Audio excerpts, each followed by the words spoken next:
দুপুরে রান্না করছি, আলু কাটছি, এক হাতে আলু কাটছি, ঢেঁড়স আলুর তরকারি করছি।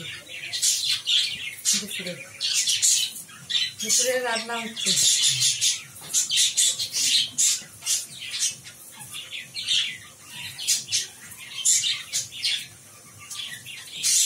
তার সঙ্গে দেখেছো পাখিগুলো কিরকম ক্যাচর ম্যাচো করছে। কথা বললে কথা শুনতে পাবে তোমরা, ওদের আওয়াজে, ওদেরই আওয়াজটা কানে আগে যাচ্ছে, আমার কথা তোমরা শুনতে পাবে না বললে, ওরা চেঁচিয়ে বললেও শুনতে পাবে না। আলু কেটে নিলাম, নিয়ে এদিকে সিম আলু ভাতে দিয়ে দিয়েছি, সেদ্ধ দিয়ে দিয়েছি। এদিকে আলু দিয়ে আর এই ঢেঁড়স দিয়ে তরকারি করব, আলু ঢেঁড়সের তরকারি।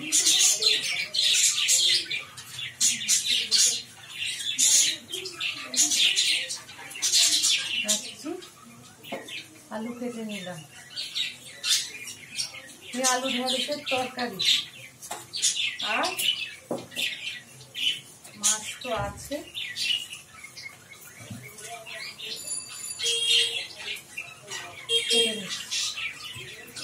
আলু কাটা হয়ে গেল, এটা ধুয়ে দেবো। হলুদ দিয়ে নিই, হলুদ দিয়ে দেবো, ধুয়ে নিচ্ছি আলুটা।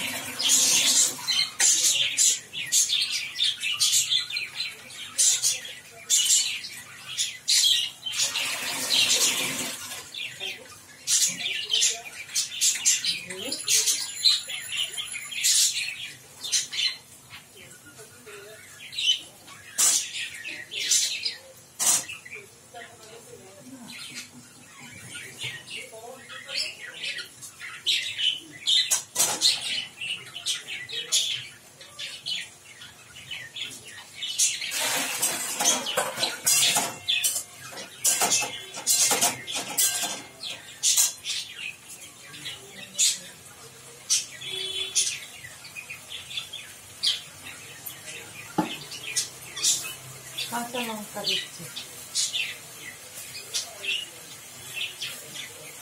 চারটে কাঁচা লঙ্কা চিড়ে দিয়ে দেবো, 4টে কাঁচা লঙ্কা।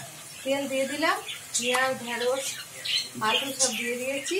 4টে কাঁচা লঙ্কাকে ধুয়ে দিলাম, ধুয়ে চিড়ে দিয়ে দেবো, কাঁচা লঙ্কা দিয়ে চিড়ে দিয়ে দেবো।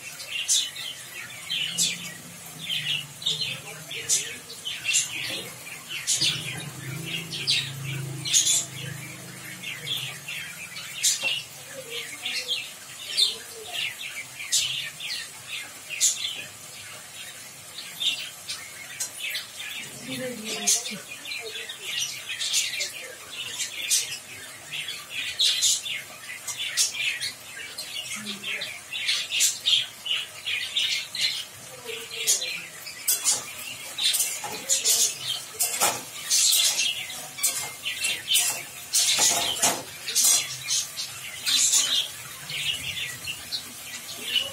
একটু টমেটো দিই,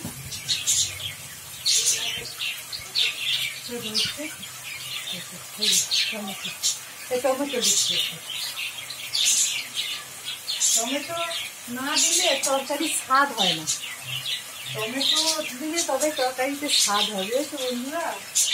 তাই আমার যাই রান্না করে একটু টমেটো না দিলে ভালো লাগে না, আমার টমেটো লাগে, টমেটো দিলে ভালো লাগে। মাছ করি, মাংস করি, সবজি করি, যাই করি, একটু বা টমেটো দিলেই ওই টমেটো রান্নাতে একটু ভালো লাগে। টমেটো দিচ্ছি, হলুদ গুঁড়ো দিয়ে দিলাম, হলুদ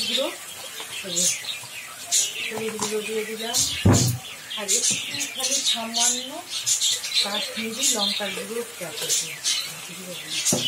এই যে কাশ্মীরি লঙ্কার গুঁড়ো একটু দিয়ে দিই, কালার হবে। আর কিছু মশলা দেবো না, হলুদ কাঁচা লঙ্কা, একটু কাশ্মীরি লঙ্কার গুঁড়ো দিয়ে ব্যাস। এবার আলু পেঁয়াজ ঢেঁড়স কষিয়ে নিয়ে জল দিয়ে দেবো। দিয়ে কষাচ্ছি।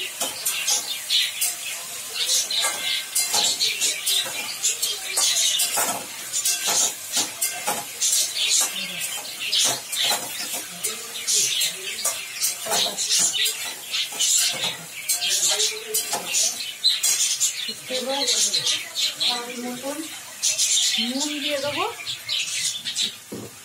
স্বাদ মতন নুন দিয়ে দেবো, নুন লবণ স্বাদ মতন লবণ দিয়ে দিলাম।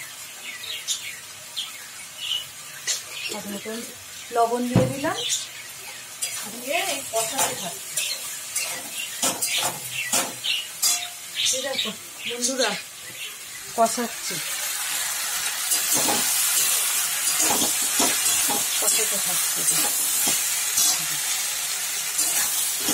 দেখে নুন, হলুদ, কাঁচা লঙ্কা, লঙ্কা গুঁড়ো, সমস্ত পেঁয়াজ আলু ঢেঁড়স সব একসাথে দিয়ে এবার কষাচ্ছি। বুঝলে, কষাচ্ছি। এবার জল দিয়ে দেবো। একটু এর মতন হয়ে যাবে, একটু কষা কষা মতন একটু লেগে যাবে, তখন এবার জলটা দিয়ে দেবো। তরকারি হচ্ছে কষা, যত তুমি কষবে জিনিসটাকে ভাজা ভাজা করবে, কষা কষা করবে, তত দেখবে সেই তরকারি খেতে স্বাদ হয়, খেতে ভালো হয়। তাই আমি এরকম করেই করি। একটুখানি দিয়ে জল ঢেলে দিলাম, তারপর